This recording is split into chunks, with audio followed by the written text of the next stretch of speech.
Soda ஊத்திட்ட போதுமான்னு பாருங்க. சோடாவா ஊத்துன? நான் என்னைக்கு சோடா ஊத்துனேன்? ஏங்க நீங்க தினம் சோடா ஊத்தி தானே குடிப்பீங்க? அடி கிறுக்கச்சி, அது லோக்கல் சரக்கு, இது ஃபாரின் சரக்கு. ஃபாரின் சரக்குல சோடா ஊத்துனோம்னா கிக்கு இறங்கிடும். நீங்க ஒவ்வொரு நாளைக்கு ஒவ்வொரு சரக்கு குடிக்கிறீங்க, இது என்ன சரக்குன்னு எனக்கு அப்படிங்க தெரியும்?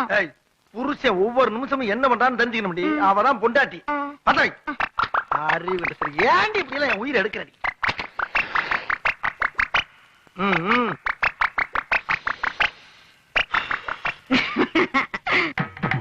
பாத்து பாத்து இந்த கம்பி எடுக்காம குடும்பம் குடும்பம் பாருங்கண்ணா. கலர் டிவி பாத்து நான் பாத்து எடுக்கிறேமா. இப்போ ரமா இங்க வா. எப்படி ஏண்டி பக்கத்து வீட்டுக்கு யாரோ புதுசா குடி வர மாதிரி தெரியுது. காலையில இருந்து சாமா செட் எல்லாம் வந்து இறங்குறத பாத்துக்கிட்டு தான் இருக்கிறேன். முழு பார்த்து எப்படி போட்டு உள்ள உள்ள. ஹலோ